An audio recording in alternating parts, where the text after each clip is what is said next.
Bismillahirrahmanirrahim. Hi students, Assalamu alaikum. Hope all of you are fine. Today we will start a new chapter. Our today's chapter is heat. Here is four part of this chapter. Number 1, heat. Number 2, temperature and its measurement. Number 3, transfer of heat. And final, number 4, thermos flask. Today we will discuss about heat.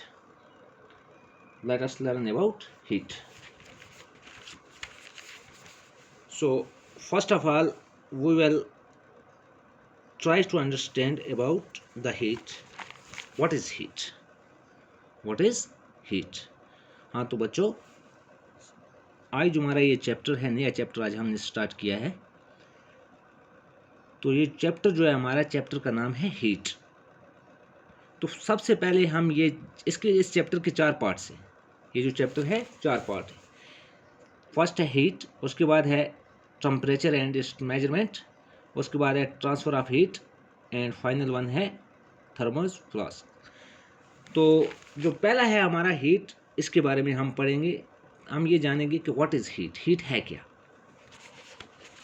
तो बच्चों, as all of us know that heat is a form of energy that can only be felt.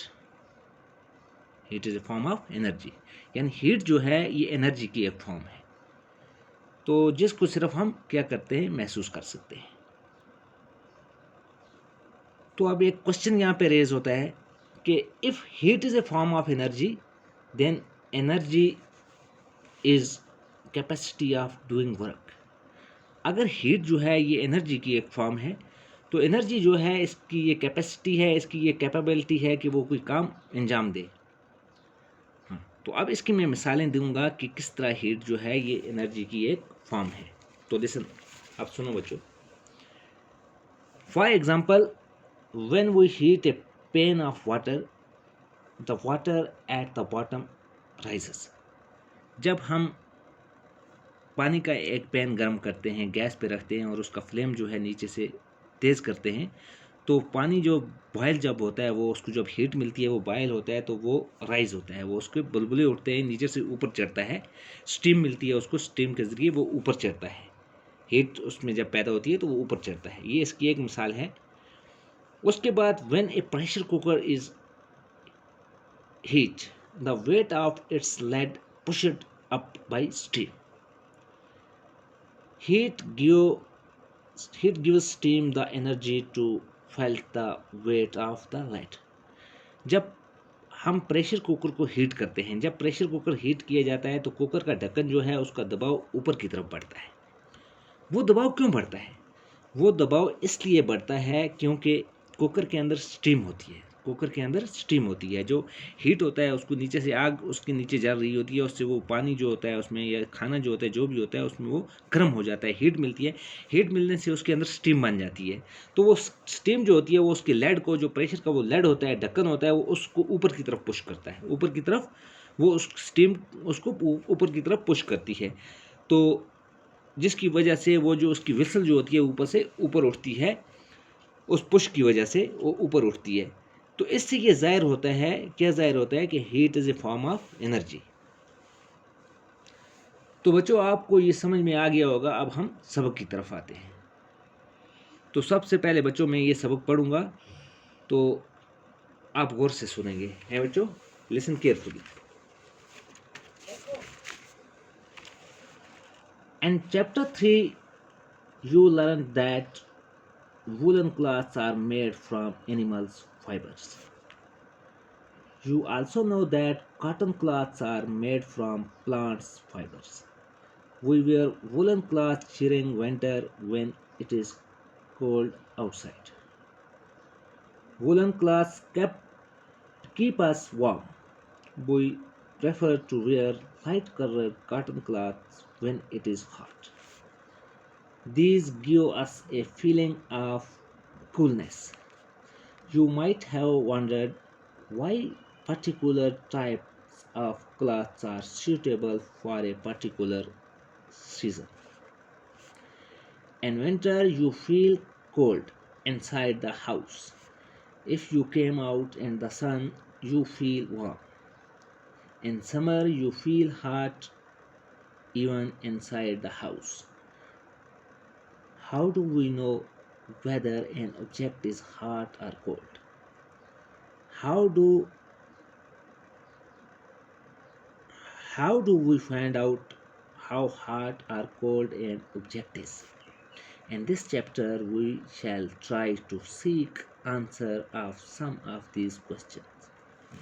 हाँ तो बच्चों, ये सबक मैंने पढ़ा, ये कह रहा है कि पिछला जो हमने जो चैप्टर पढ़ा है, पिछला फ्रॉम फाइबर टू फैब्रिक, ये चैप्टर जो हमने पिछला पढ़ा, उसमें आपने ये सीखा, उसमें आपने ये पढ़ा कि जो वूलन क्लॉथ्स होते हैं वो हम कहाँ से हासिल करते हैं? वो हम हासिल करते हैं जानवरों से, जानवरों के रेशे से, जानवरों के धागे से वो हम हासिल करते हैं। और जो कॉटन के क्लॉथ होते हैं वो हम प्लांट्स से हासिल करते हैं, प्लांट्स के रेशे वगैरह से, प्लांट्स के धागे से वो हासिल करते हैं। और एक कुछ चीज़ हमने पढ़ी कि विंटर जो होता है, विंटर में हम वूलन क्लॉथ्स पहनते हैं, विंटर में हम वूलन क्लॉथ का इस्तेमाल करते हैं। और जब समर आता है, समर में हम क्या करते हैं? कॉटन क्लॉथ का इस्तेमाल करते हैं। और समर में हम एक और चीज़ करते हैं कि लाइट कलर, हल्के कलर के कपड़े जो क्लॉथ्स होते हैं वो पहनना हम ज़्यादा प्रेफर करते हैं, क्योंकि जो हम हल्के कलर के कपड़े समर में पहनते हैं वो क्या देते हैं हमें? उससे हमें कूलनेस महसूस होती है, समर में उससे हमें ठंड महसूस होती है।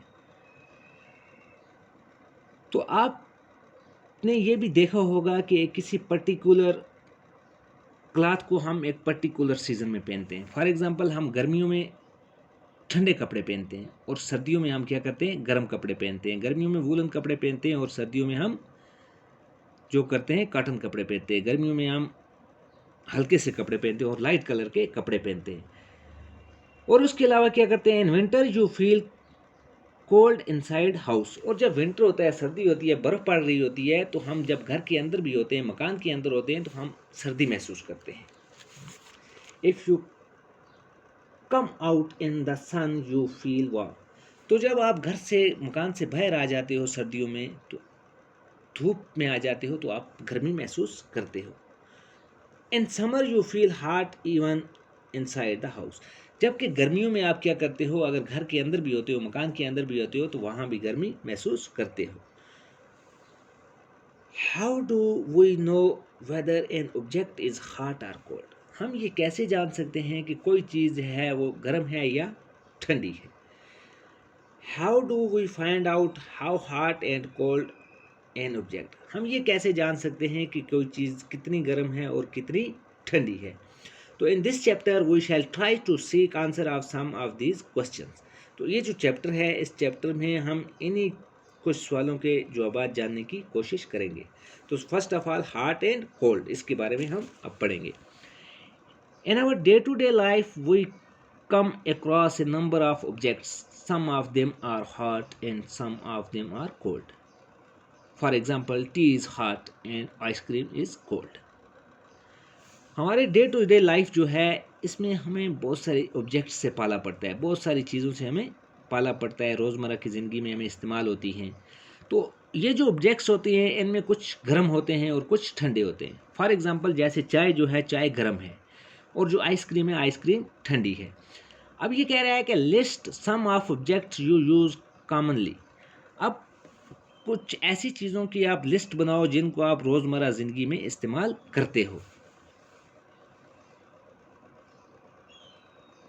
Mark these objects as hot and cold. और एक टेबल बनाओ, एक साइड उसके हॉट, एक साइड कोल्ड, एक साइड हॉट ऑब्जेक्ट्स की लिस्ट बना दो और एक साइड कोल्ड लिस्ट की ऑब्जेक्ट लिस्ट बना दो। तो उसके बाद देखेंगे हम कि हॉट चीज़ें कौन सी हैं और कोल्ड चीज़ें कौन सी हैं। तो बच्चों, टाइम इज़ अवर, तो इतना हमने पढ़ लिया। अब कल हम इंशाल्लाह इसकी एक लिस्ट बनाएंगे। उम्मीद है आप यहाँ तक आपने समझ लिया होगा। Okay, thanks.